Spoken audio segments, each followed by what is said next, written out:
Oh, the mic is. Oh, my bad. I'm sorry. So, people, thanks very much for tuning in. Welcome to the show. Thanks for the persons who are on Facebook who have tuned in. Our guest is in the waiting room, ready to go. Uh, I am your host, Coach Benzi, and we're here to talk about the world record performance that took place at the National Stadium at the Carifta Games and all that transpired, and the even great performance by the Austin Sealy awardee in Adija Hodge. Put your hands together and welcome our guest, content editor and track and field analyst in Leighton, Levy from Sportsmax. Hi, everyone. Good evening, everybody. Welcome, Sir Levy. Welcome to the show. This show we call it from trackside, and we are definitely happy that you have taken the opportunity to join us in this discussion. How are you doing?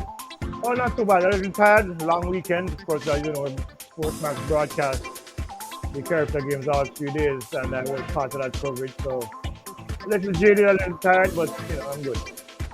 Yeah, man, definitely. I can definitely I definitely know what you're talking about because I was there myself and it was pretty draining. But let's get right into it. Sir Levy.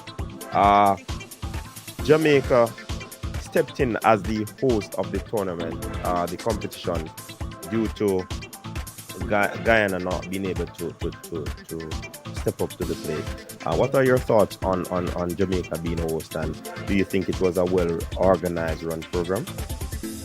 I think the decision to host the Carifta games was commendable, given that the time when Jamaica stepped in to host was a very short window of time. In terms of the organization, I'm sure that there are a lot of issues, but a lot of those issues, I believe, had to do more with the time that they had to prepare, as opposed to, because remember, you do get a full year to prepare. Jamaica didn't have that kind of time to prepare.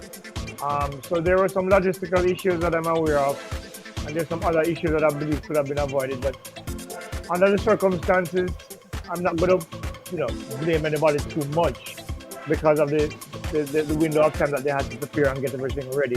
Where I think they could have been better is promoting, doing a little bit better job of promoting and getting people into the stadium.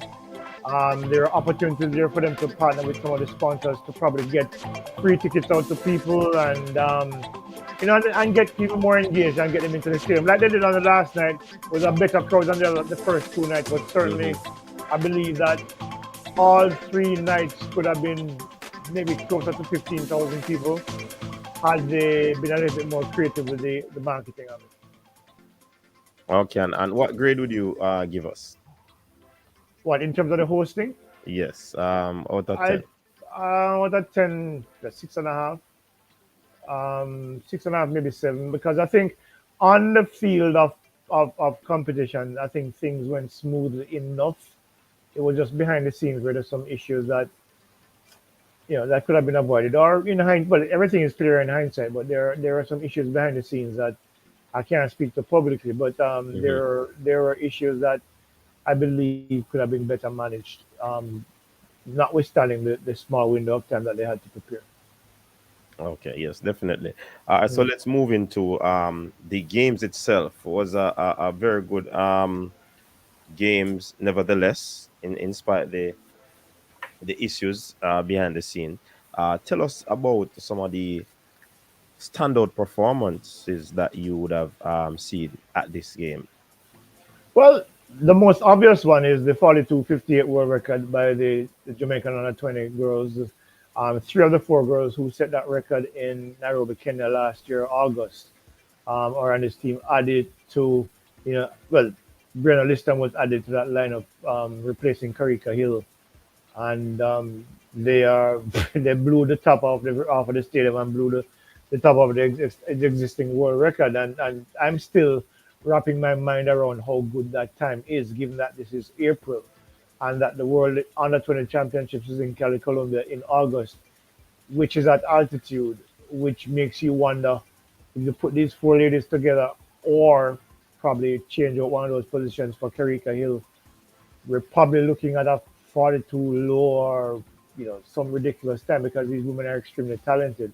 Probably the most talented quartet at this age that Jamaica has ever put together. So it's scary just to think about what the possibilities are for the record, that where the record could be in August, given what we saw at the stadium on Saturday night, on All right, Sunday night. Sorry. Kerika Hill is a 11-1 sprinter. We hear talks of Serena Cole is going putting in all the stops because she wants to make that individual team come Mm. um Cali, Colombia. If you were to really replace someone, Sir Levy, who would it be? You can't replace another Clayton twins. Um, right now, it looks. Look, I'm not even going to put anybody on the spot. Right now, it looks like Serena Cole, but Serena Cole is a brilliant starter. Mm-hmm. To me, she's the Nesta Carter of the Jamaican men team that set two world records during the last decade. She runs the curve really, really well. She has an understanding with Tina Clayton that you can't that's experience that you can't replace. So I don't necessarily know if it's a good idea to replace anyone, actually. Mm-hmm. But in the event that if they choose to, I think probably should be the most likely candidate, because you can't take Brenna Liston out of it. But And you're adding actually more speed in Kerika Hill. yeah, but the reality is that is adding more speed doesn't necessarily make you faster. As a coach, you know that Yes. it's about not making the button slow down. Right. And I mean, look, give an example. Look at what happened at the Olympics last year between Mm-hmm. Brenna Williams and Elaine Thompson.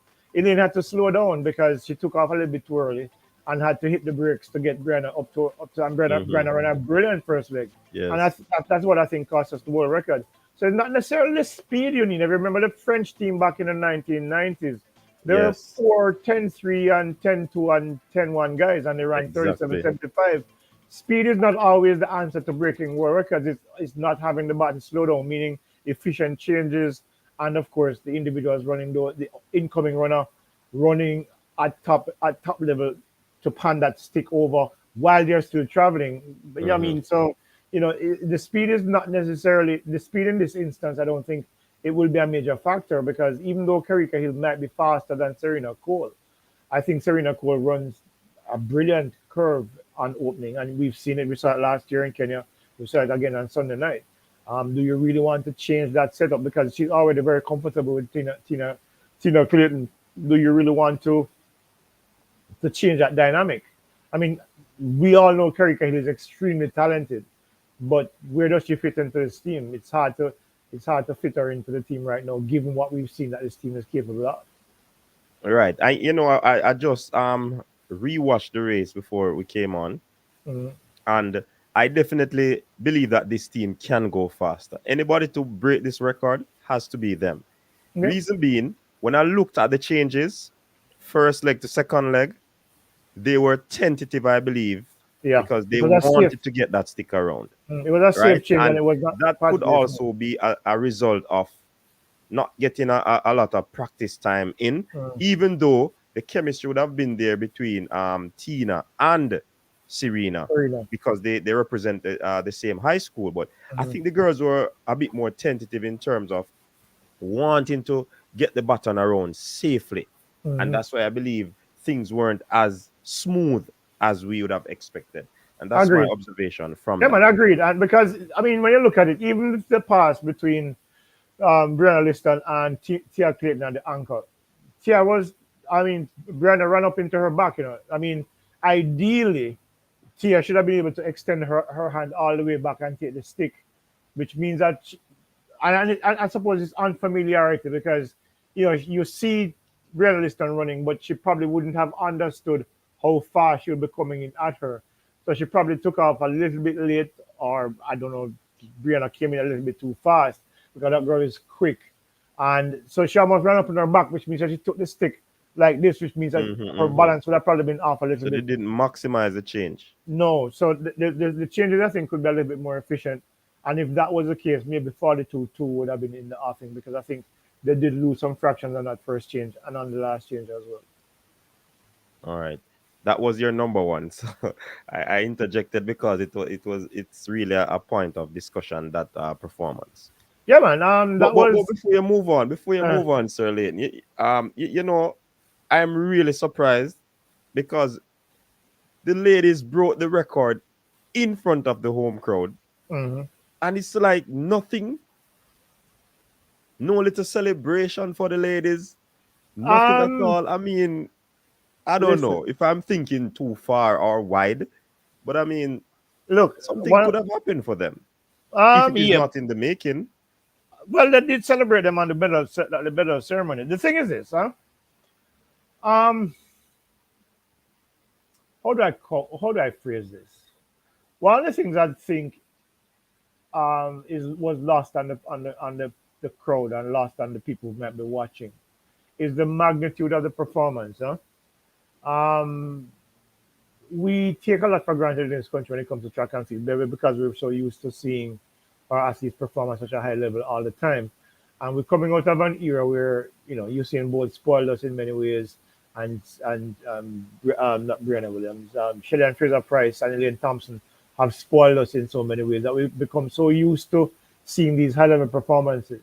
But when you consider that these four girls are 17 years old, Hmm. um, when you look at them individually, three of them were possibly, or, well, not three of them, certainly three of them are not possibly, but they were faster than Shellyan was at this age. They were faster than Brianna Williams was at this age. They were faster than Elaine Thompson at this age. Because when you look back to last week at Champs, that 11:23 into a minus 2.8 win was 11 flat, right? At zero win. They put a 1.2 to 1.6 win behind them. You're looking at 10.92 and 10.95 respectively. These girls are very, very fast. But again, because I don't think we have a great appreciation for how good they are.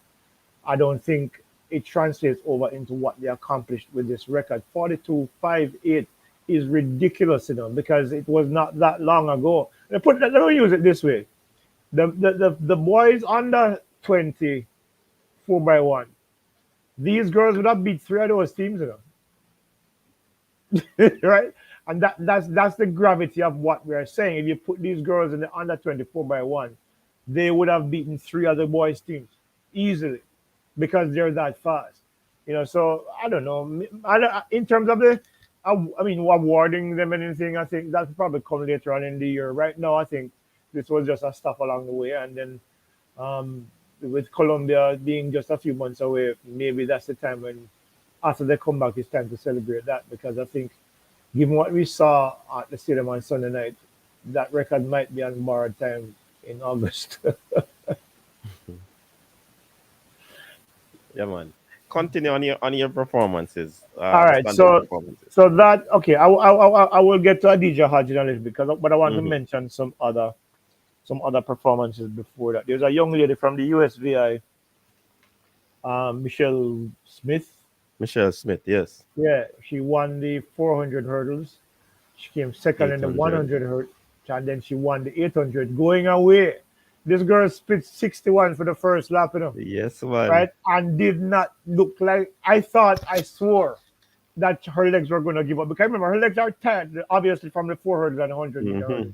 Her legs are tired, and she dragged those legs through from 600 when I thought she would have literally ran out of steam.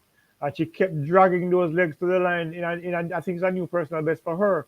It was an amazing trip. That's a very odd combination of events, first of all. 400-meter hurdles, 100-meter hurdles, and the 800. I mean, who have you ever heard to run that combination of events? And for her to do that, and for her country win 2 gold and 1 silver, that was the level of their contribution to the Carifta Games. That was an extraordinary performance, So I really commended that. Of course, Kobe Lawrence's 20.02 was to me ridiculous, outstanding as well.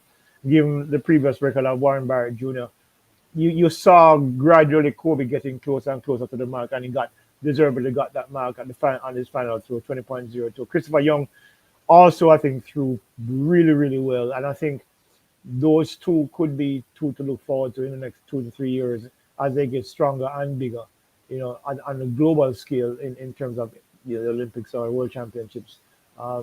Notwithstanding what we're seeing now with, the mark at 23 meters and stuff, I think the Kobe Lawrence and Young could be those athletes who probably bring us closer. I'm guessing, I'm hoping, I'm probably praying. But let's get back to Adija Hart. When I saw her first on Saturday, running that 10:54 into a -3.2 win, I immediately ran to my adjustment calculator, and it came down. I think it came down to 10:28. I think it was, and I'm like, yo. So when you look at Brianna Williams set that record back in at 2019, 10.27, and how close she came in that opening heat, and then she comes back the next day. She runs the 200 semifinal, but before that, She was in the long jump. Yeah, she's third in the long jump.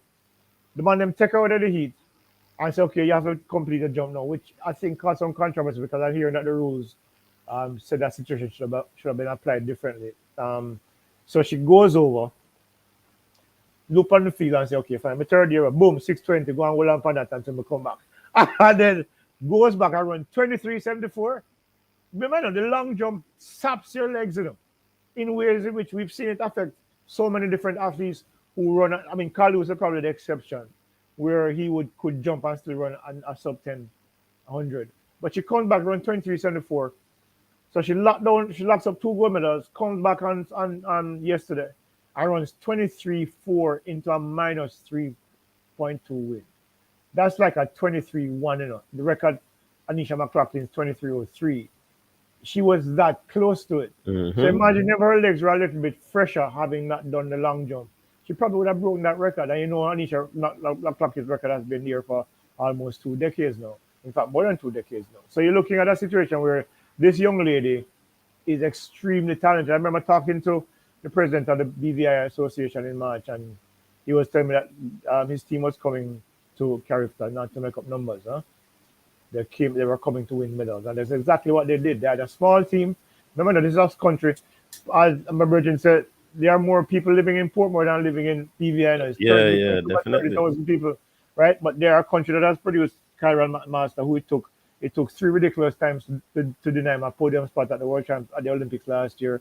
Chantal Malone was one of the top long jumpers in the world, and we have here a young lady who clearly in a few years is going to join them as world leaders from the BVI. And when you look at the 4x4 squad that they had on that final night, there are other runners there are other athletes in that camp that are potentially going to come to the fore in the next couple of years because they're still under 20 years old. So there's a lot of good things happening in that country for them. But this girl is outstanding in terms of the times that she's been able to deliver. Dwight Phillips it helps to coach her, but apart from that, I mean, you can't make, as Ben Johnson said, you can't make a donkey become a thoroughbred. But this girl is clearly a thoroughbred. So she for me is a worthy Austin City Award winner. But those are for me were some of the stand up. Of course, you can't forget this kid, Keyshawn Strawn from the Bahamas, who threw 79, 89. Listen, man, when Anderson Peters threw that 78-28 back in 2016, I think it was, I thought that record was going to stand for a while because, Undisputed, obviously, he never lost at Carifta. And he goes on to become world champion in 2019, which means that he successfully made the leap forward from the junior ranks to the senior ranks. And he's a talented thrower. I mean, he's won 3 consecutive NCAA titles with Mississippi. So he doesn't know how to lose, right? So when he sets that 78-28, you have to believe that that record is going to last a little bit longer than 6 years. Huh? But here comes this kid who came into the championship as the world leader and then extends that lead by throwing 79-89. And clearly, he's capable of throwing 80 meters. And I wouldn't be surprised that when he goes to Columbia later this year, if he doesn't throw 81, 82 meters or more, because he clearly has the potential to do that. So, those are probably the most outstanding performances for me individually at the Carifta Games this year. Yeah, man. Those are some good ones indeed. All right. Well, we spoke about the world record run, and you indicated that these girls could have challenged boys at that age group. Somebody is really asking if that is possible in the comment section. Well, look at the times. Don't trust what I say. Go and look at the times that were run in the 4x1 under 20 boys and look at the time that the girls run in the 4x1. It's not a matter of what possible is, what is. The numbers speak for themselves. So if you don't believe that's the measuring stick in track and field. Yeah, the numbers on the track. And that's the numbers. Yeah, the numbers that speak. Where's my phone? If I could find my phone, I can probably find the results and pull them out for the person. Let me see if I can. If give me a few minutes, can go and talk to me there while I find. Yeah, man. Let me take some of the comments. Brain Drain sent a super chat. Big up yourself, Brain Drain. Did BVI's Adija Hodge steal the show? I think she did. I want to believe so. Yeah. 3 gold medals. Yeah, man. I want to believe so. She came within 200th of a second of breaking Brenna Williams, or equaling Brenna Williams' record for the under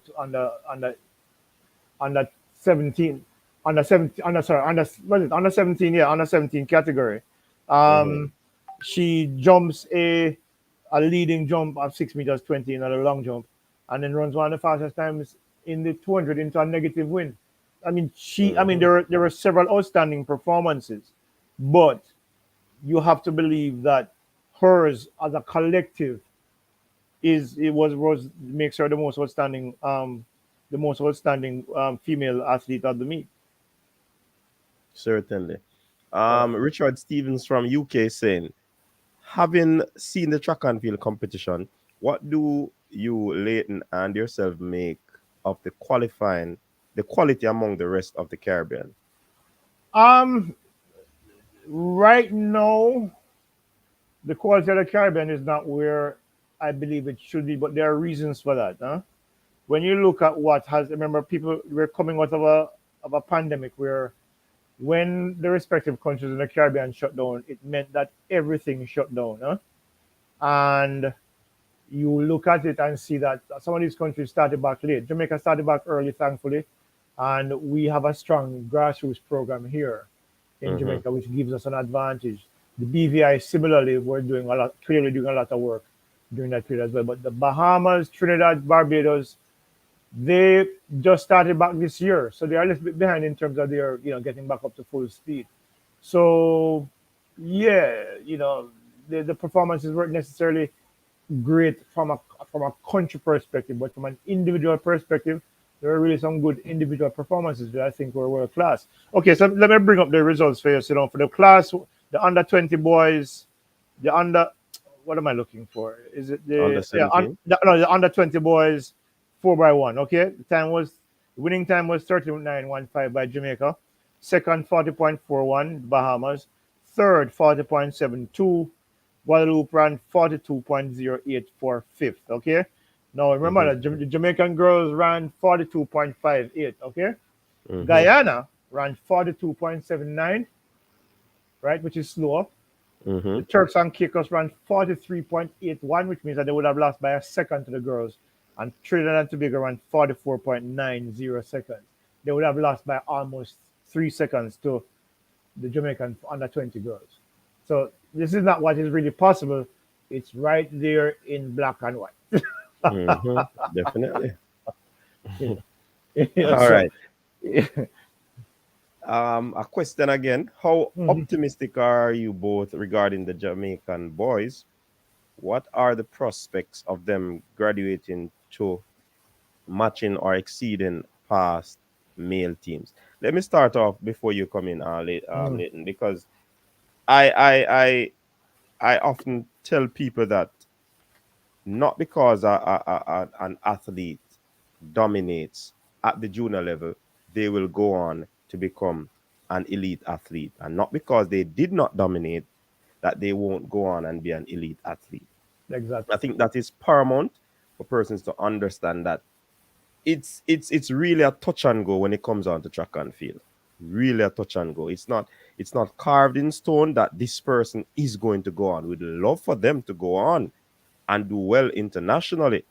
However, it's really a gamble, so to speak.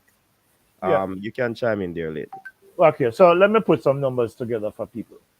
For those who are transitioning from the junior level to the senior level, it's usually somewhere between 1 to 3%. Okay. Just say that again.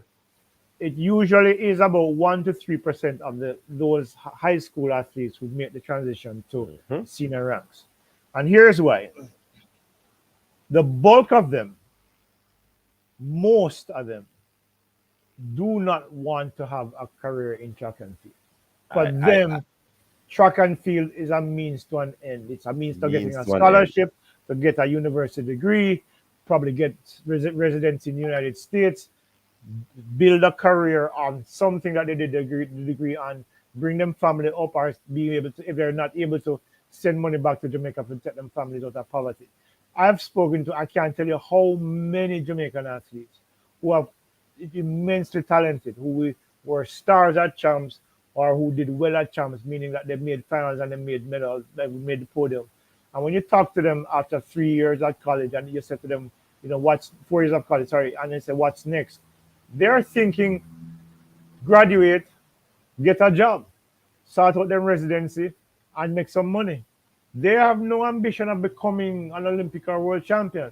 So that's the bulk of them, right? So then there are others who, because of how their bodies are, they're physically not able to make that transition. So while they might be good at 16, 17, even 18, 19 at something, to get your body up to that level of, I wouldn't use the same word because he's probably the extreme of the circumstance. But just to say you can become a world beater like a Noah Lyles or somebody who can win medals. Their bodies can't handle the physicality of what is required. So they break down their injuries and they don't make it. Then there are others who just don't have the discipline. They go abroad, for example, and they go to college, they do well at college. But in terms of training, they show up and them feel like, when I say show up, I mean they go to training, but they don't give their all at all times because it's just not part of their how they're set up. They just don't have that mentality, that physicality, that discipline to be able to handle the training programs. Because as you know, coach, training to become an elite athlete is not an easy thing. Your body always is pushing. You're always pushing your body to the edge. You're pushing the envelope, and if you're not getting the right nutrition, or if you decide, say, at nights, instead of going to get some rest, you decide to hit a club and drink up some alcohol, which dehydrates your body, and then you come back out and push your body again. Eventually, you're going to break down, and then they just don't make it. So there are many reasons why athletes don't necessarily make it from the junior level to the senior level. And the reasons are many, but the major reason I find, based on over the years of talking to so many athletes who have transitioned to the university system, whether here in Jamaica or internationally, is that they have no ambition of becoming what you believe. When I say you, the fans, want them to be. That's not what their objective in life is. As simple as that. And I've been saying that, Sir Leighton, on this show, that many times it's basically what the fans, but in reality, it just doesn't happen. No, You you see, you made people mention of believe, the percentage. Many of yeah, these people don't want to do track and field after. They just no, want to go and start a better life. Means to an yep, end. yep. Look, and what I keep telling people now, the athletes are not machines, huh? They Mm-hmm. are human beings, and they have aspirations beyond being your entertainment. you know, Mm-hmm. they them not even care what you want to think. Them just know what them want to do. Them go to school and Exactly. them coach and get a degree in whether it's nutrition or whatever it is that they get the degrees in, and them say we're okay, fine. We can make some money in the United States. I can probably make a $70,000 a year, and we can do some things on the side and start a business, send back some money, come And and some another money. reason I think too, Sir Levy, is that after being with a coach for 5 to 7 years Mm-hmm. at the junior level, then you probably move on to institution, and you start to sometimes mentally you're not ready and prepared for it. Mm-hmm.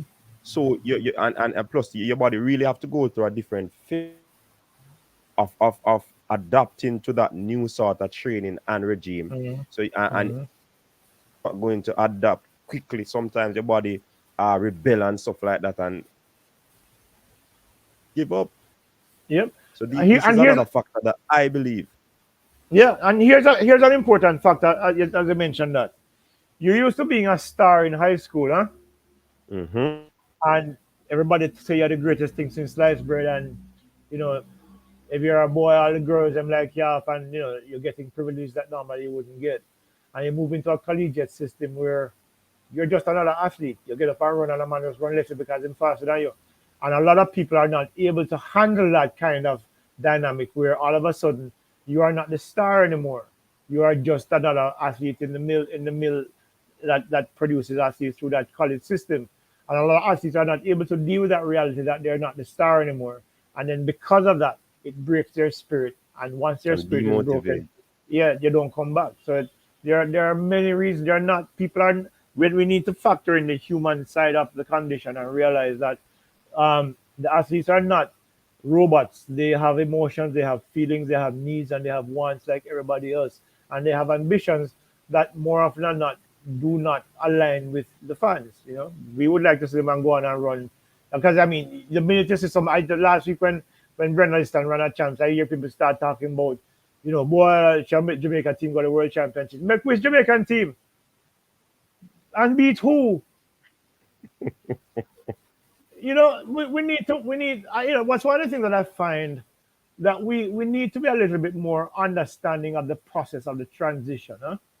Okay, so Brian Liston is going to run the 200 at trials. Huh?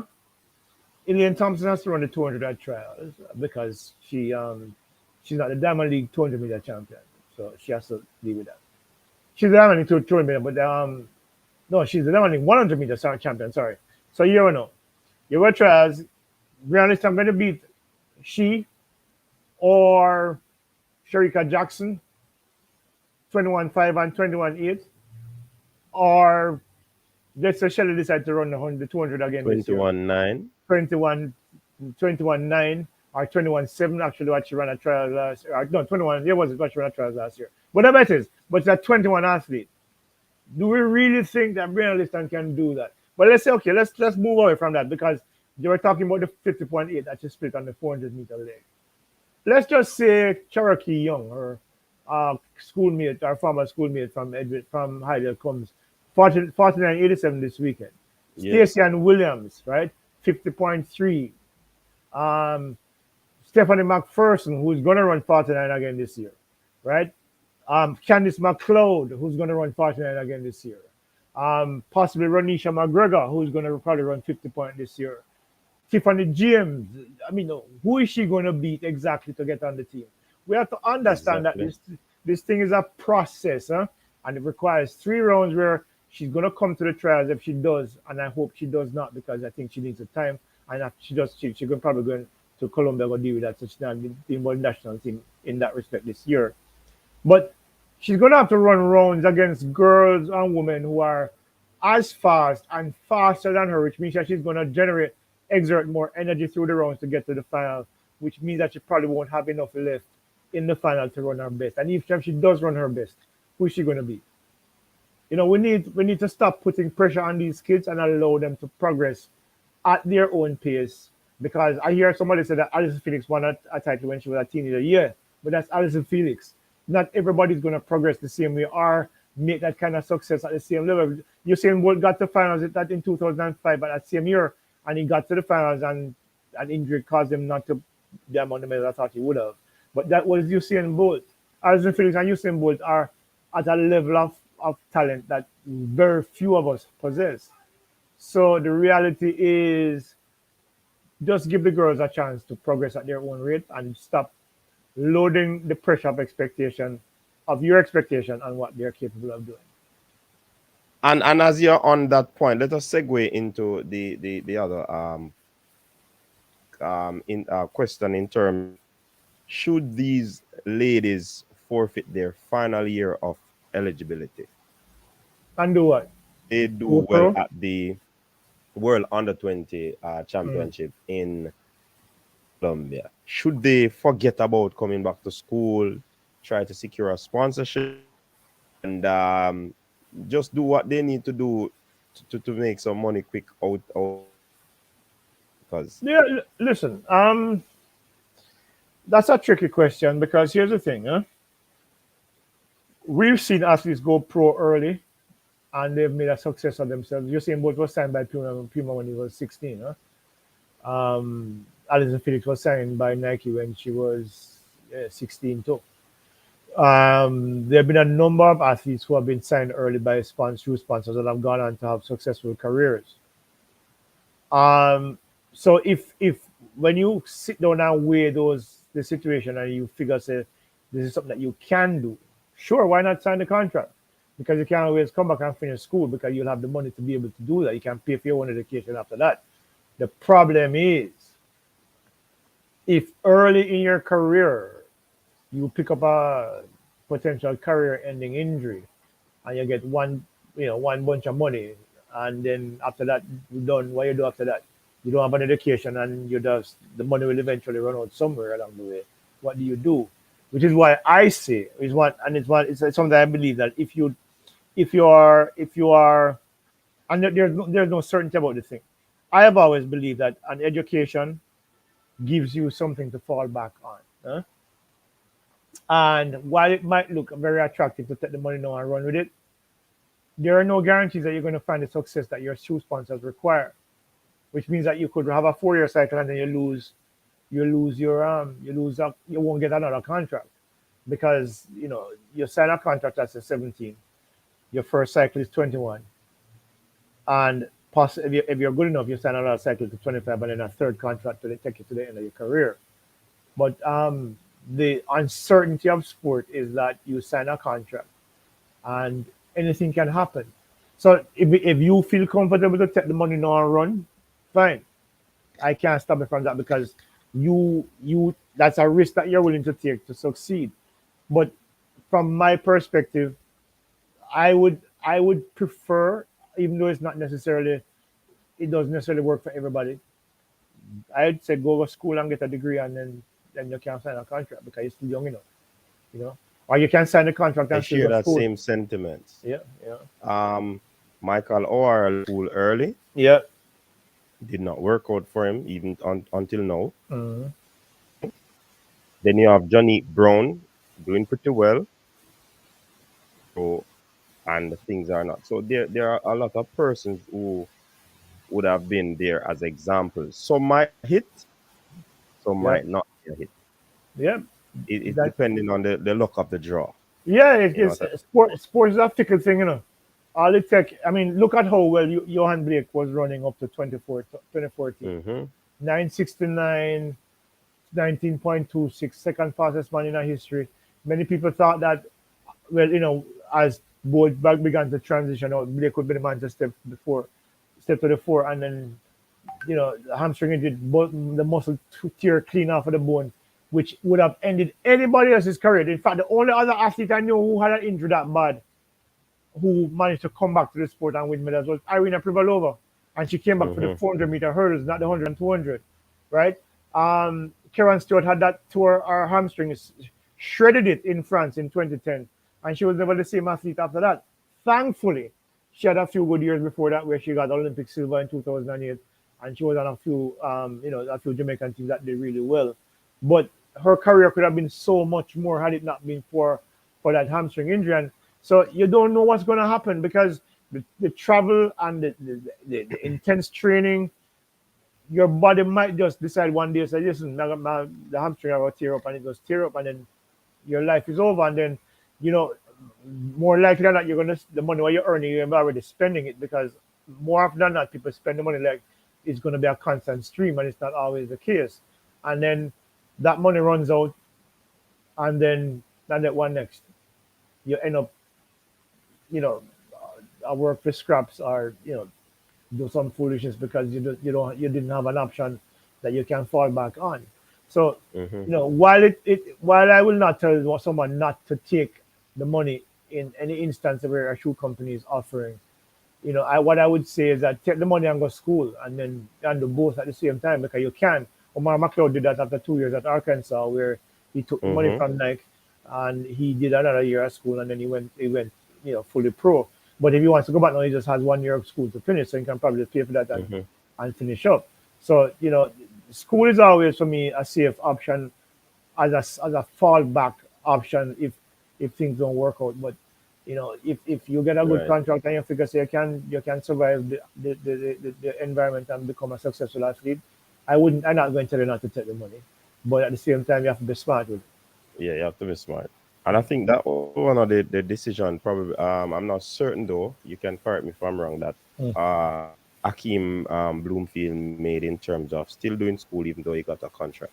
Yeah, because So he ran well at Auburn, 43.94, right. second in the NCAA behind Michael Norman, and he got a good contract from Puma, and he's still doing school and he's competing. I mean, he had Mm-hmm. some injury issues last year, but he ran last week, and I think about 10-4 and 100. My understanding is that the coach has Rena Ryder has put his foot down and said, "Yo, the 400 they are deal with." So I guess they're working on his speed now. Because as you know, he's a 1980 run Mm-hmm. back 2-3 years ago before he got the Yeah, injury man. issues started to play again. So he has the speed, work on the 400, and then finish up school. So you finish up school at the same time, and you're running as a pro, and then if things don't work out, at least you have that degree to fall back on.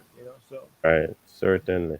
mm, Urban Highlight is saying, well worth the new nil contract system for student athletes in the NCAA. You can get the money and an education.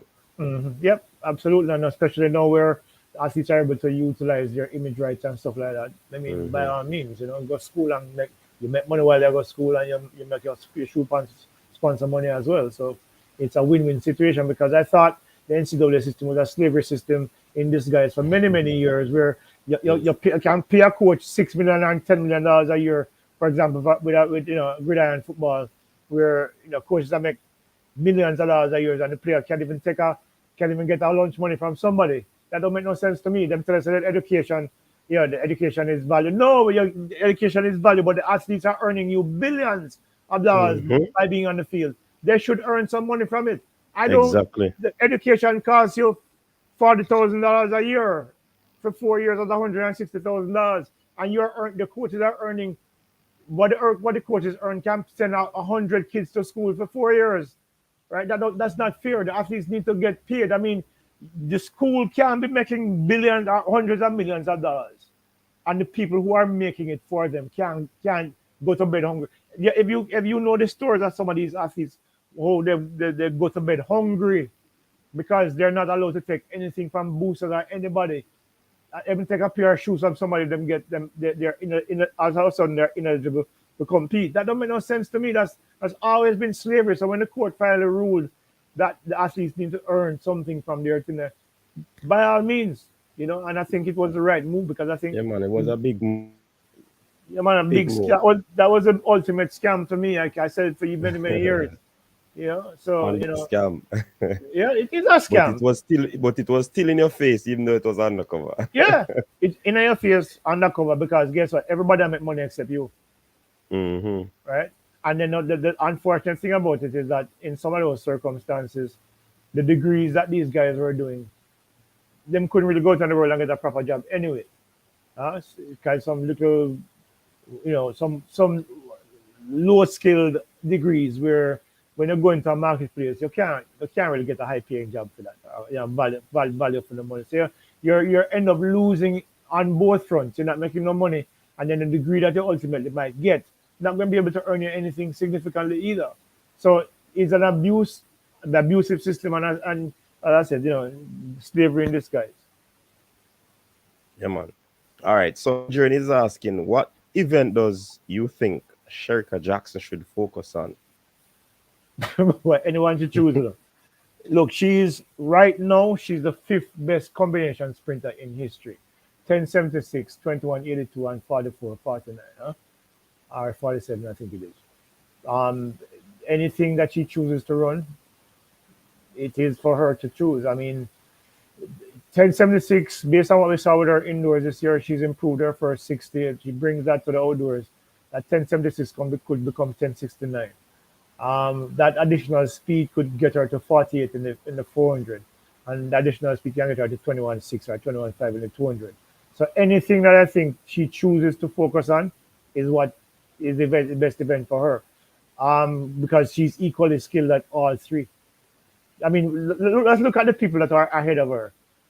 The very suspect Flojo, the band Marian Jones, Marita Cook, and Shawnee Miller Weaver, who for me is the most legitimate of the athletes above her.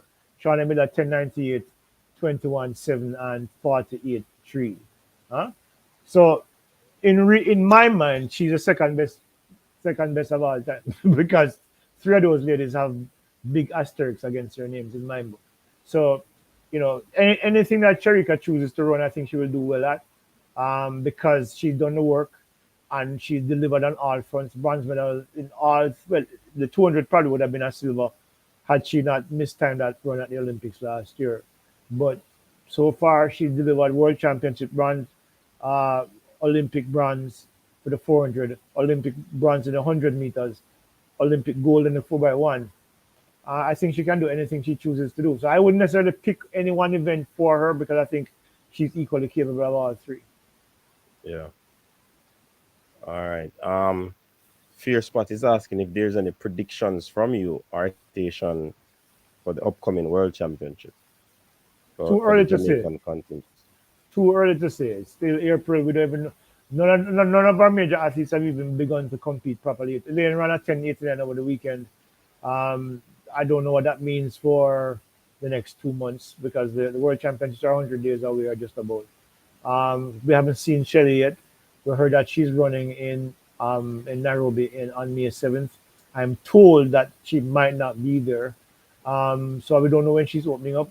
Sharika has run two solid races so far, 51.4 and 51.7, over the 400.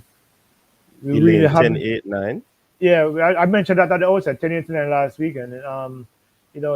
The men we haven't seen much from. Hansel Parchment, we haven't seen much. Omar McLeod ran a 13.2 last weekend as well.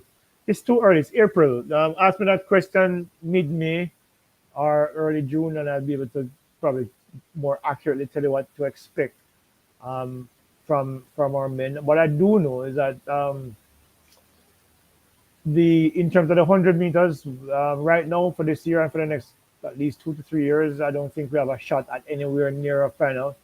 For the 200, same way because I think Fred Curry is going to do some ridiculous things this year as well as Noah Lyles. Um, and of course, the 400, we really don't have any talent that's going to challenge a Stephen Gardner or a Michael Norman or I'm waiting to see what Wade Van Niekerk does this season. But Michael Norman is yet to prove to me.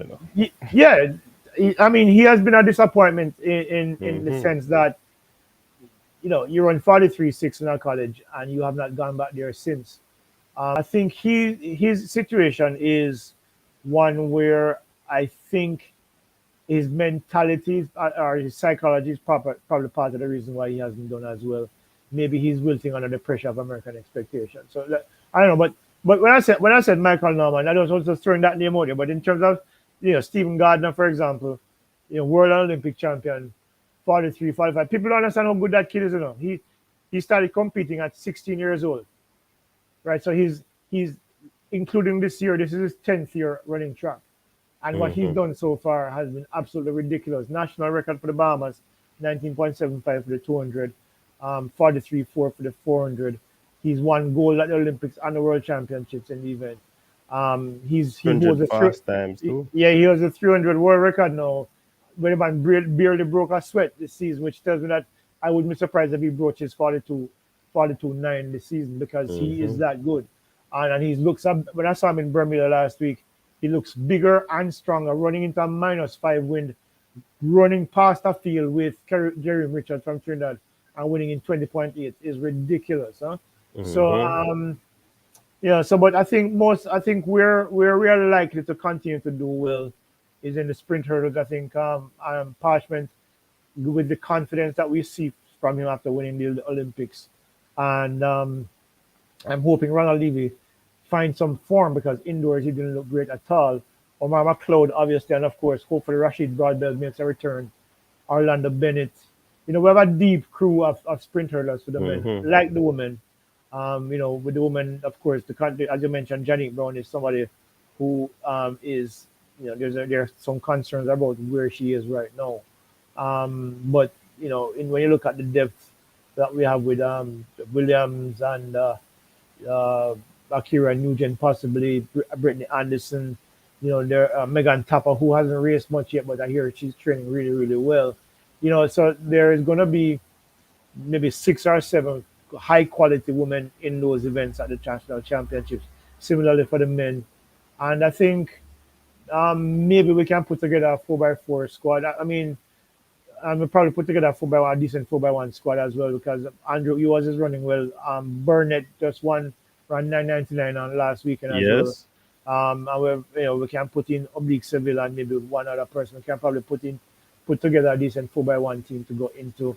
That probably will make a final. I don't know if we're going to be good enough to medal, but I think the men are a few years away from getting back to any level of competitiveness on in the flat sprints, I should say, because I think with the long jump, sorry, the long jump, the triple jump, and the hurdles, I think we have some credibility there in terms of the quality that we have. For the women, the 100, the 200, the 400, if Cherokee Young can successfully navigate the collegiate circuit and come relatively fresh to the World Championships, I think not only does she have a shot at a medal in Oregon, but I think Jamaica will have a good shot at a gold medal in the 4x4 women.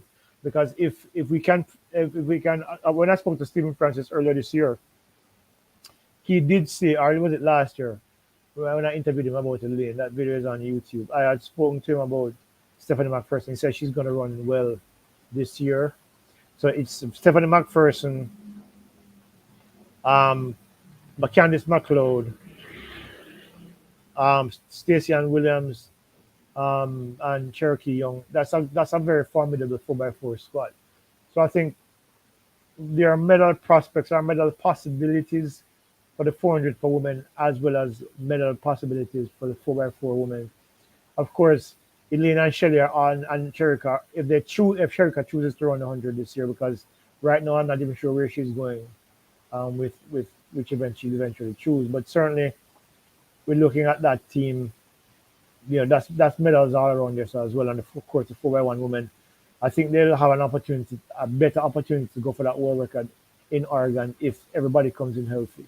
So that's the most I can say in terms of prospects for the summer, but it's still too early for us to make any clear determinations of where that might lie because there are a lot of women running fast. Abby Steiner from the University of Kentucky just ran 22:38 into a -5.6 win a couple of weekends ago. That's at 21:66.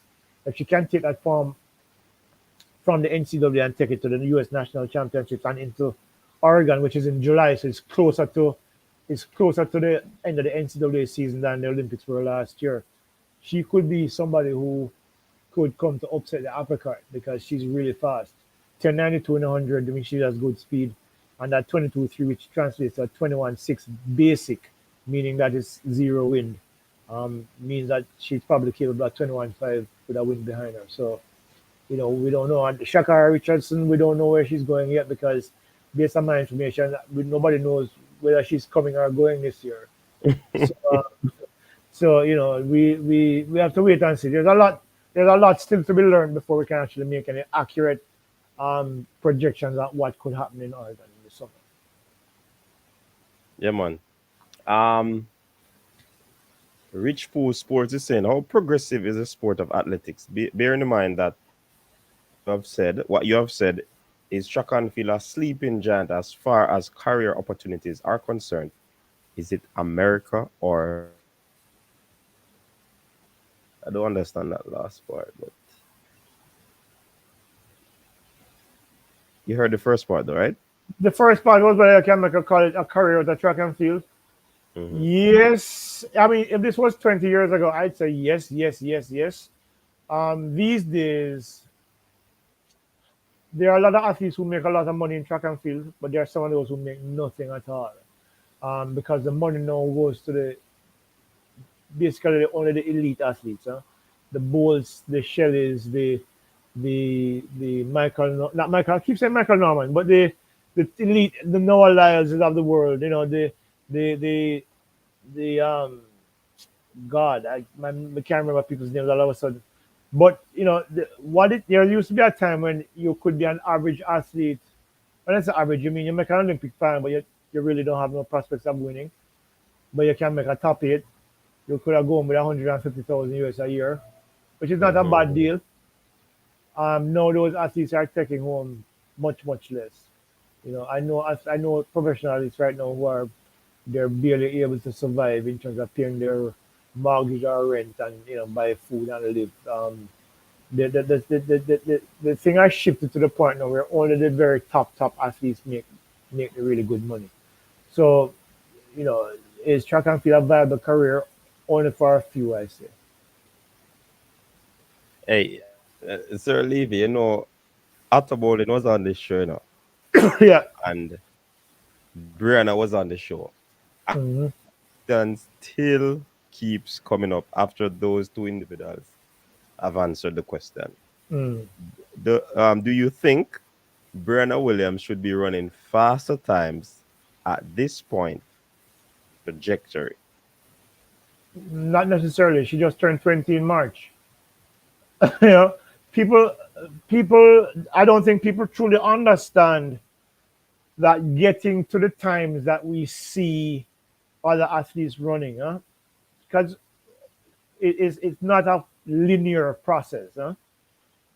Let me give an example. When Shelley was 21, Shelley was a 10-8 sprinter. Okay, the year before that, at 20, she was an 11-3 sprinter. Okay, Brenna Williams at 19 ran 10.97. Right, and had it not been for that cold medicine thing in 2019, her PR would have been 10.94 at the national championships when Shelley and Elaine both ran 10.73. It takes time for many athletes to make that kind of progress. Not everybody's going to jump up and like Shakara Richardson ran 10.75 when she was in her first year at LSU. That's right, first year at the high school. Not Hmm. everybody makes that progress at the same time and the same place. So 10.97 for me last year. Brianna Williams was the fastest under 20 girl in the world. Um, Number one is number one. Who goes faster than the number one? So does she should she be running faster at 20 last? She turned 20 on March 21 last month. Okay, which is last month. That's so she's 20 years and 1 month old. How much faster do you think she needs to run? She's making progress. She's run faster every year. Okay, she has the world record at 15. She's run. She's run. She's run. She had, year before last, she set the national junior record at. I think she broke it like 2 or 3 times in the course of the year. She ran 10.97 last year. She took her indoor 60-meter best from 7.18 last year to 7.04 at the end of the season. What kind of progress? What do you expect from her? 10.5, 10.6, 10.7s? Just give the people a chance She hasn't to reached her progress. ceiling as yet. No, she's nowhere close to her ceiling. Huh? So let's So give her a you chance. see, one problem I have with the fans sometimes, in a Sir Leighton, is that they are very, very impatient. Yep. They just want to. Yeah, yeah. I didn't hear you. You're kind of No, pixelated for a I'm second. saying some the fans. You're hearing me, right? Yeah, man, I hear you now. Times are very, very impatient. They Yep, what they want to see is this. Brenna running fast. They don't believe in the progressive build up of the athletes yep. You're over the cycle. What if when you look at the training preparation, they could be prepared cycle. You understand? So it's not yeah. like you're gonna be wanting to have first year. No. You have to be patient. Everybody responds to the training cycles differently. Huh? Not it's not as I said, me and you going to do the same training program. Right? We start the same mesocycle, macrocycle, we come down to the mesocycle and taper off in the macrocycle. And I will run 100 and me run 11 flat and you run 10 4. You have to be patient because it takes time sometimes for your body to adjust to the new intensity of training. And of course, there are injuries involved and stuff like that. So you have to be patient. And people will eventually, people forget, that when you see him run 19.93 at the Carifta Games in 2004, right? It took him until 2007 before he got a silver in Osaka. Huh? And when he ran, was it 19.91? I think it was behind Tyson Gay, right? And then the next year, when his body got accustomed to the increased levels of intensity and his body got stronger, that you saw Usain Bolt the potential that he truly possessed. So just be patient. She will come around eventually, and run the times that we all expect her to run. But give her a couple of years, please. She will come around eventually. I see a question there personally. Does he believe the goat is Shelly or Elaine? Let me answer it like this, huh? Elaine is in the conversation because of what she did last year.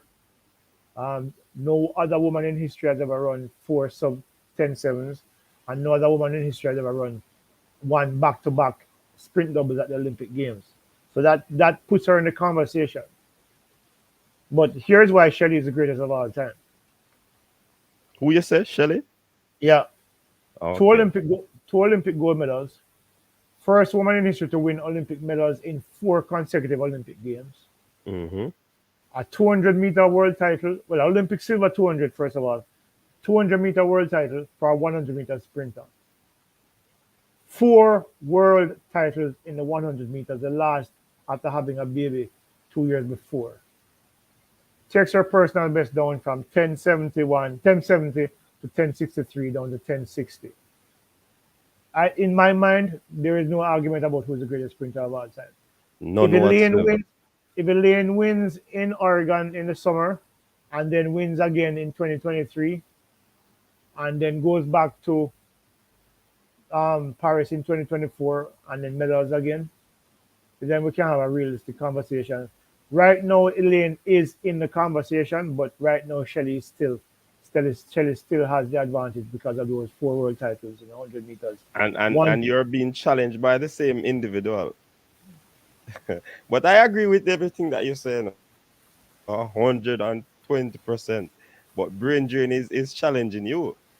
Double and plus 10 10-5. 5. Yeah, No debate.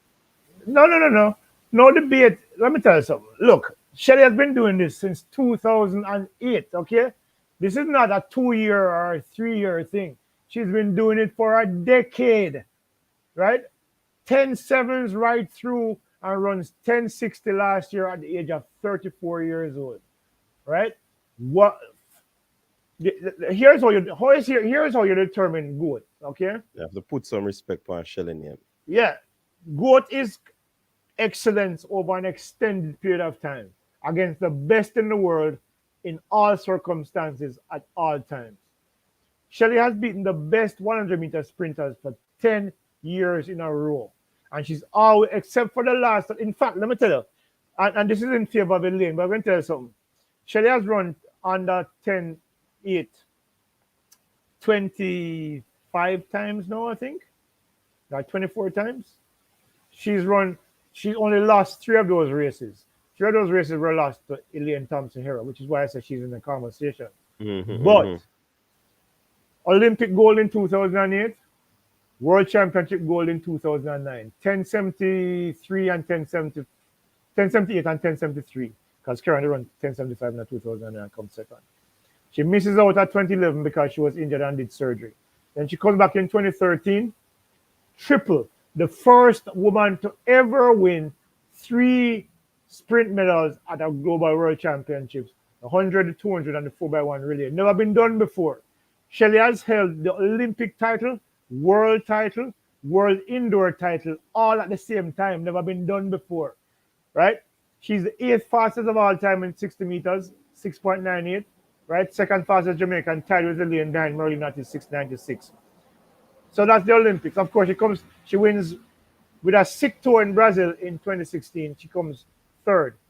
With it took an Olympic record from Elaine Thompson, 1061, to beat her 1074 in Tokyo last year. So that's the Olympics. World Championships.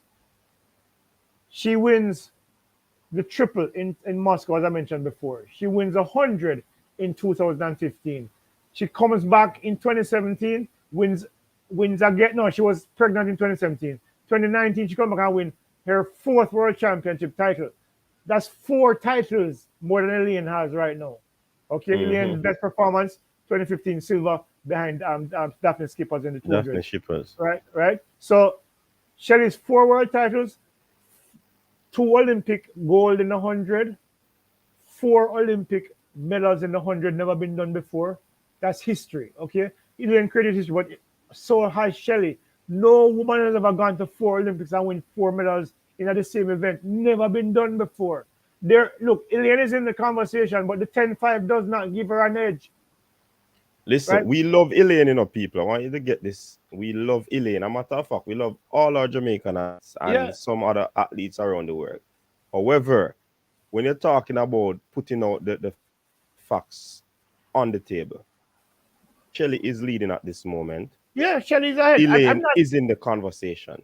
Yeah, I'm not saying that in another 2 or 3 years, Elaine will not be probably considered the greatest of all time. I'm not saying that. But as of right now, until Elaine accomplishes those things, Elaine has to go to Oregon, for me, certainly, and for most of the pundits who I've spoken to globally, not just here in Jamaica. For Elaine to surpass Shelly as the greatest of all time, she has to win at least 2 world titles. Right? She has to win at least 2 world titles in 100 and possibly 200. And at the end of her career, we'll see what those numbers add up to. But for right now, when you look at the record books and look at what Shelly has accomplished, there is no other female athlete, sprinter in history, that has accomplished what Shelly and Fraser Price has accomplished. Nobody, not even close. What is Winfield is saying, Sir Levy, Shelly doesn't have Olympic world champion records. Please retract that statement. Really? Go and check your history books. If any woman has ever won 4 consecutive 100-meter medals in the Olympics, check your history books. No woman has ever done it. 4 consecutive Olympic Games, 4 medals, 2 gold, 1 silver, and a bronze. Never been done before. I don't debate those issues. Those are facts. Okay? Olympic silver in the 200 in 2012 as a 100-meter sprinter. And it took something special from Tina to beat Tanya Richards to beat her.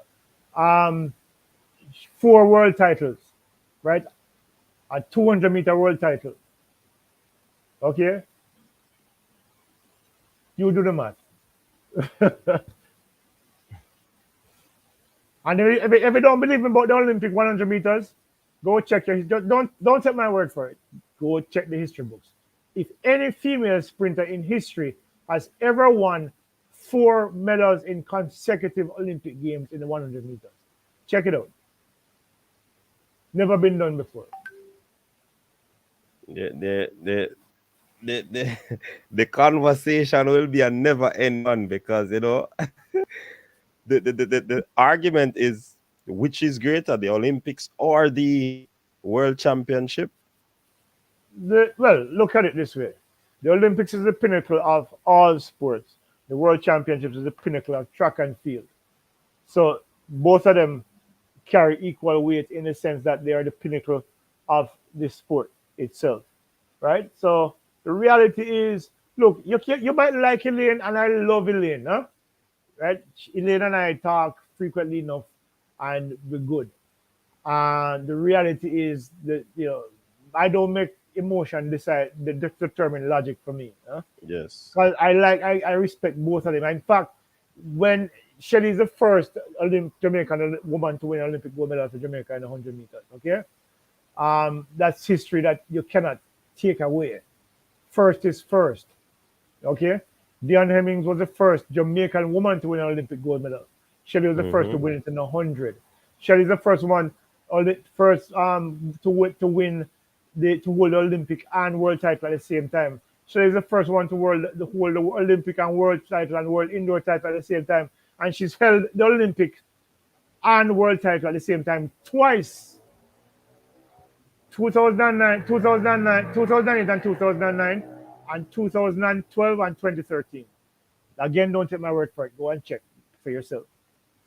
History is history, and first is always first. Okay? Merle Natty and Juliet Cuthbert and many others have come before. She was the first to win an Olympic title for 100-meter title for Jamaica, first to hold Olympic and world title at the same time, and first to do it twice. Mm-hmm. So, Definitely. so yeah, Um, you might love Elaine, yeah, but brother, the numbers speak for themselves. In first 5 years, Jamaican Elaine could, want to do double double. yeah, yeah, first to do the double double, and that in itself is why I say she's It's in a the great feat. conversation. Yeah, it's like right. Mm-hmm. So when you look at it that way, you will see that Elaine is creating her own legacy. Now, don't get me wrong, I'm not saying Mm-hmm. that Elaine is not part of the conversation. That's what I'm saying. She is part of the conversation because she has created her own history as well. First one to run under 10.7 4 times in any one year. In fact, she's the first only one to have done it. Flojo did it back in 1988. But Elaine had done 10.54, 10.65, 10.64, and 10.61, right? One season. Nobody's ever done that before. Elaine has won the double double twice, never been done before. So she's in the conversation. But that does not measure up to the Olympic titles that Shelley has won, the Olympic medals that Shelley has won, and the 4 world titles that she won in the 100, plus the one in the 200, right? And not to mention the world indoor title as well. So, you know, look at the medal count, look at the quality of the medals. Elaine has the times, Shelley has the trophies. But Shelly also the a lot of sub 11 times though. Yeah, Shelley has the most sub. Shelley Yeah, has the bro. most sub. She has the most sub 10 8 times in history, right? Shelley has Yeah. run under 10.7 over 20 times. I think it's somewhere between 20. I think I lost count last year, but up to the Olympics, I think it was 22 times. Mm-hmm. No other woman has even. I don't know no other one in double figures, right? So Shelley has been consistently fast over a decade. It's not just 1 or 2 years. Huh? So Right? Shireen is saying that it is okay if you like Shelley, but to ignore truth in favor of favorite is sheer hypocrite. No, happening here. All that is being presented are facts, and you can check it for yourself. Yeah, go and check it for yourself. Don't take my word for it. I'm not saying that Elaine isn't great, That's not what I'm saying, And it's not a zero-sum game where if one person is great, that means the other person can't be great. Both women are great, and they will go down in history as among the greatest sprinters of all time. What I'm saying to you is simply this: as of right now, as of this moment, Shelley and Fraser Price is the goat. Elaine Thompson could be the goat in 2 years, right? Mm-hmm. It's not a fixed thing. It's a fluid situation that changes from year to year, Exact. right? So in 2 years, and because what we have, including this year, there's a world championship this year, there's a world championship next year, there's an Olympics in 2024, and there's And a then world another, championship in 2025. Okay, so a whole so lot there's of track and field there's coming up. 4 years of world championships and Olympic games back to Mm-hmm. back to back to back. So in the next 4 years, Elaine Thompson could be, because by then Shelley would have retired, Yes. right? In the next Elaine four could years, eclipse her. Elaine could pass her and become the greatest sprinter of all time. But as of Mm-hmm. right now, she's not. Not in my book and not in the eyes of many. Look, they it's like okay, put it this way. If if Shelley was a Formula One driver and she win 20 titles over a 10-year period, and Elaine is a driver for 6 years and has 5 titles over the same period of time. Who's the better? Who's the greater driver? It would be Shelley. But Mm-hmm. over the next 4 years after that, Elaine could do everything that she needs to do and surpass her. That's a pass, right? Nothing is set in stone. That's why world records are world records. There was a Mm-hmm. time not so long ago when the world record was 9.99 and 9.95, right? Then they went down to 9 point, they eventually got down to 9.86, which men run now out of habit, right? And then it went down to 9.77, 9 point, Asafa took it down from 77 to 74, and then Bolt took it from 74 to 69, and then from 69 to 58. That's what the sport is. It's fluid. It changes all the time. So it's not like we say we here today. And I don't hear. In fact, I wish I could have given her number, you call her.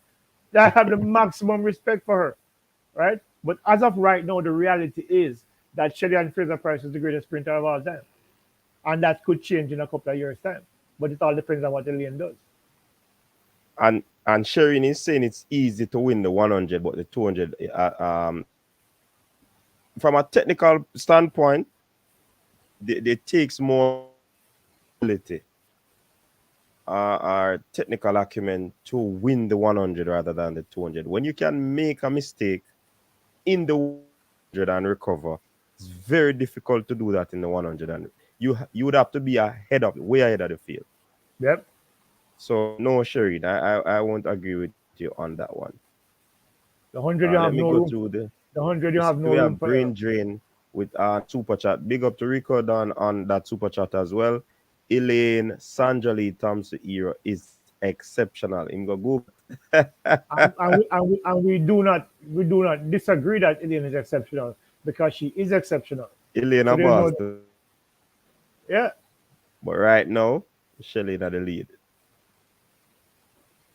And Rico too hot. Thanks again for that super chat.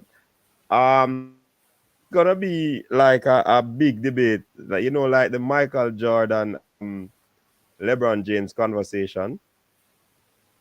That's one of the conversations, Shelly Elaine, especially among the Jamaican fans, that will never go. It will never go. All right, Sir Leighton, you have to tell me when you're ready, because these people will go on and on. Yeah, I know. I'll give you a few more minutes because I've got to All take a right. shower and get some sleep. Rich Pool Sports is less pressure on our athletes compared to our footballers. Is that due to the nature, respect, or love of the respect? Now, read the question again. I didn't hear part of it. Is there less pressure on our athletes compared to our footballers? Is No, that there. due to the nature, respect, or love of the respective sports? No, I just think the pressure that is heaped upon track and field athletes, especially, is because of unrealistic expectations on the part of the fan base, um, who unfortunately in many instances don't take enough time to learn about the sport so they know have an understanding of what makes an athlete succeed as opposed to not meeting your expectations. For football, it's a team sport, so you can easily hide in a team and get away with it. Let me give you an example. I mean, Leon Bailey played well in the Bundesliga, and but so far he's come over to England and he has not really particularly impressed for Aston Villa because he's been injured part of the time, and when he does play, he's shown flashes of what he's capable of. But there is not that great pressure on him because he's playing within a team construct. Track and field is an individual sport wherein when you compete, and it's you competing. So everybody, all eyes are on you. In football, people eyes are on the team, and you can, as I say, you can hide in a team. You can skate, and your team carries you until you're ready, and or you can shine and go to the front. But in terms of track and field is an individual sport. Everybody's looking at you, nothing else. Not your flag, not your country, you. So the pressure on from me is greater on track and field athletes. All right. You still there? Yeah. Oh yeah, man. I'm Oh, serious. okay, okay. I thought I lost it for a moment. Now question that he says never get answered. Is Shelly a greater athlete? Hold on. So, I didn't hear your question. Is Shelly a greater athlete than what? than Alisa Felix? Um, it depends on how you define it. She's a greater sprinter than Alison Felix. Alison Felix is a more versatile athlete than Shelly. Alison Felix has run 10:89 over the 100, 21 and change over the 200, and 49 low over the 40. I'm trying to remember her PR for the 800, for the 400. Alison Felix is a more versatile sprinter than Shelly, but Shelly is a greater short sprinter than Alison Felix. That answers the question. Their greatness is characterized differently. In terms of Olympic medals, one, Alison Felix's medals at the Olympics are largely from relays. Um, Kelly has more individual success on that level, but Alison Felix has won Olympic medals at 200, 200 gold at 200 and gold at 400. Shelley has only won Olympic medals at the 100, Olympic gold medals at the 100, I should say. I mean, individual medals because she's won Olympic gold in the 400. But so it all depends on what you use to define who is greater than who, because there are different types of athletes. One is a combination sprinter. One is a more, what I call it, specialized sprinter. It's like Sherika Jackson. Right? Sherika Jackson can run 1, 2, and 4.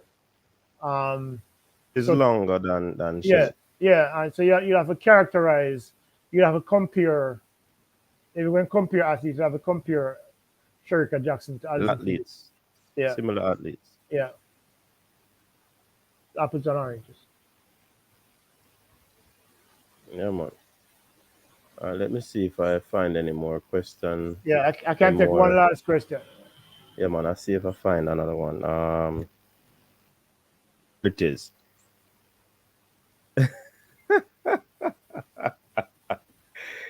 Brain drain is something else, you know. Let me put up that one and you can answer it.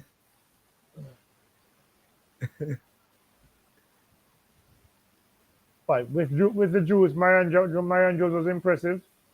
Um, I knew Marion Jones from when she was a teenager, and she was always fast. Marion Jones never needed to take drugs um, to compete well because she was always superior talented, which was one of the big mistakes that she made. I think she was drawn into a situation in the Balkan situation where she was convinced that she needed to, but she never needed to. She was exceptional, but her career Hmm. is now tainted, so you really don't know how to judge that one Yeah, yeah. because how do I compare the USA and Jamaica systems? Jamaica's grassroots track and field system is good, but it doesn't have the resources of the USA system. Um, USA will always be able to put more money where it's needed than Jamaica. But in terms of the structure of their systems, I think Jamaica has as good a system as any. We have a proper grassroots program. We have proper coaches that are provided by GC Foster College. Some of the best coaches in the world, actually. When you look at what happens at champs each year, increasingly you see athletes coming from lesser known schools who are coming to champs to win. Look at Abigail Campbell, for example, from Fern Court. Mm-hmm. And over the years, we've seen kids come from schools that are not traditional track and field powerhouses who come and upset the apple cart. Huh? Yes. Antonio Watson is one of those athletes who has come to the fore from a school in Petersfield that really does not have, well, it didn't have a reputation as being a track and field school. Mm-hmm. The hurdler a few years ago, the guy from Rhodes Hall, I can't remember his name, I know, who was the 400-meter hurdler. I That heard one, a lot. Yeah, I don't yeah, remember his name. yeah. So and you have increasingly you find that this is happening more and more and more. And the only reason why I still think some of these schools don't produce more of athletes is because they don't have the resources to. Because schools like JC, KC, Calabar, Edwin Allen, these schools have resources that other schools don't have access to. So they're not necessarily able to put together a team of athletes All right. more inclined to succeed at champs than other schools. So the US system is good, yes, but it has more resources. But Jamaica's track and field system has proven itself over the years. It produces quality athletes, and when I look at what has happened in the last 20 years, for example, has shown you that we can produce a larger number of athletes here as well as in the US colleges system who can go on to excel. Right. All of those athletes have come through our grassroots programs here in Jamaica. Certainly. Yeah. So Five. Sorry, continue. I didn't know you were finished. You no were man, I'm finished. done. I'm done. Okay. To Rico then, he was asking why Kerika Hill was not at Carifta and she did not make the team. All Rico right. then. So Karika turned 17 in March, huh? So she couldn't run under 17 anymore, Mm-hmm. and she lost in the under 20 category. And as she said to me on the weekend, if she didn't lose at character trial, she would have won at champs. Determination. Chipped in. All right. Finally on screen with another super chat from Brain Drain. Disagree with the GOAT section, but Mr. Levy, awesome. All right, give your final thoughts there, Sir Levy, on just before you exit the show. Give your final thoughts. Before you give your final thoughts, was for taking up the opportunity to join us here on the coaches desk. Mm. Yeah, And as man. you can see with the comment from Brain Drain, the people in and some of the people in the comment section think that you are the guru, right? So big up yourself on that for your Yeah, man. wealth of Respect. knowledge and experience. I think your people are Your better than final that. thoughts. My final thoughts is I would implore everyone. We all love the sport of track and field. I would urge everyone to just take a little bit of time and learn a little bit more about the sport and about the athletes who you support. I think that will give you a greater insight is into how and why they perform the way they do, and it will make you appreciate the sport a lot more. And you get greater levels of enjoyment from it because you'll have more knowledge on which to make your assessments on their performances. But Jamaica is always going to be as long as things remain the way they are in terms of the systems that we use, we'll continue to produce great athletes. So keep on supporting them, keep on loving them even when they're not doing well because they are human beings. So I should always remember that. And some of the hostile and toxic comments that we make hurt these athletes more than you understand. So show a little bit more empathy, a little bit more love, and support them as best you can because they're doing it for themselves as well as for you as well. Huh? But you have a good night, people, and hopefully I'll be back soon. I don't know. It's up to Yeah, coach man, to definitely. invite me We will back. invite you back, man. We definitely invite you back. All right, take it easy, guys. Have a good Certainly, yeah, night. man. Thanks, and have a great evening. Yeah, man. Thank you so much. Yeah, man. You're welcome. All right, people, there you have it. Leighton, leave it. The man from Sportsmax giving us his track and field wealth of knowledge. You know what I mean? So we truly appreciate him being over here. Sure, I said Travis love chat now because people weird journey in them man don't forget anything in about. So if you feel like you gonna get away, you know, get to it. Hold on now. What's into this?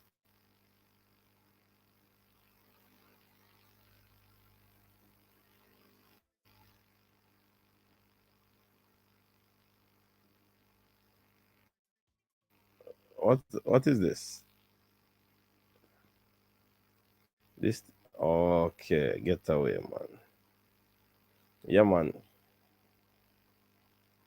Respect spoke. Yeah, man. Big up Primo. Primo, big up yourself. Pens look like something else that's shared. Um, Richard, you know, easy. The content spoke. Yeah, man. Travis, I need for answer. Start board. Yeah, big up. Mr. Travis, a big up, you know. When you come in Westmoreland to the Wins parish that big them up. And I, as a man, of course, I'm saying I like track and straight football, you know. And him a big up. Tyrese Beckford, Hubert, and Leighton Levy, the gurus of Jamaican track and field. So what I'm to coach's desk. Wanna put me category there yet. Alright. No, so that. Cause me I tell them a long time so some of these students no go on to and no pay me no mind. But when you hear it from Leighton now, so no. Alright. Alright. Nah, so nothing. Me take that still. Frank Cuff from my classmate and former track teammate at Knox. Alright. Balaka, which what's him at that? What's it? Antonio, what's him at that? Rico Willer. Shelly is the current goalkeeper. She's been doing it way before Elaine, but Elaine can change that very soon with spectacular performances. I love that all the 1, 2, 3 in Oregon. Yes, the next for the juniors will be relays, Pennsylvania relays. Then they'll be back, probably get a few rests, probably 3 days, then back in training for the uh championship that is coming up.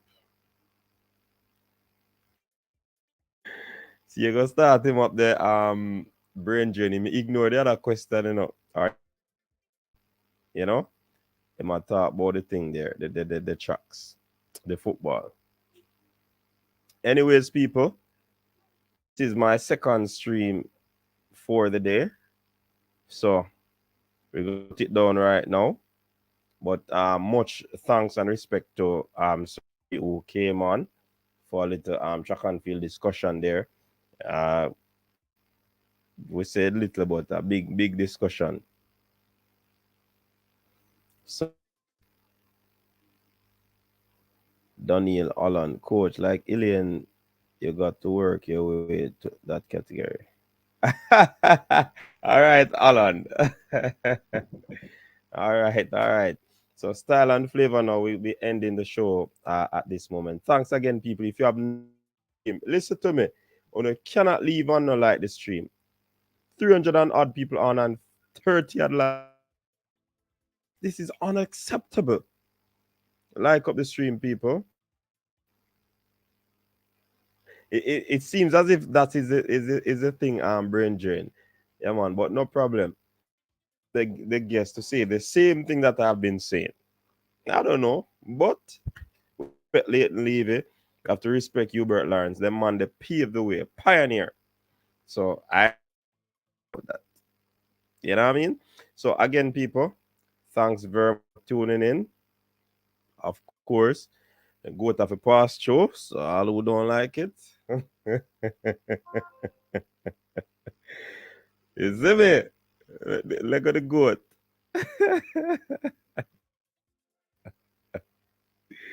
Can you do a show on the Pendulays team who going? Yeah, man. We yeah. Well, that's gonna be hard because I don't know normally some of the teams. Most times you just go and see some teams. But we can't have a discussion on that. Yeah. All right, Richard. You love the singing in the Richard. You like spoke, and then now you're saying Jamaica land we love. You understand? Brianna Liston is the bird. Yes, me answer. Brianna Liston is the bird. So, Brian talk.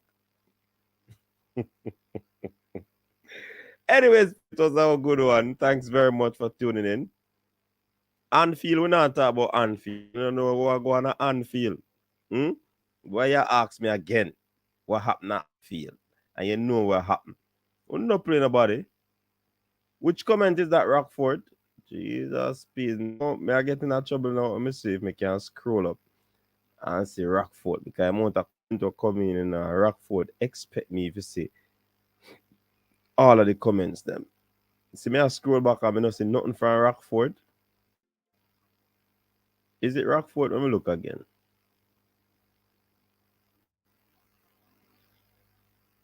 Yes, it's Rockford. May I go up and no Rockford comment. That means how far it there. Mm, mm, mm, mm, mm, mm. Mm, mm, mm, mm, mm, mm. Mm, mm, mm, mm, mm, mm. Me, let's see that comment. Rockford, look at that one, the last, because I've not seen it, mate. No Rockford. Podcast. I don't see it. And people, you see, when we get on these streams, it's very difficult because you see, if I stop the question while the person while they are talking, many times when we have on guests, very difficult to maneuver the comment section. What if a question is I have to wait, and by the time I move from that question, there's a plethora of other. So it's very difficult. So if I pass a question or a comment, don't take it personal. You understand? Don't take it personal. About Brenna. Oh, about Brenna resemble me. I that me I hear, you know what, from a put her up, me say Brenna resemble. So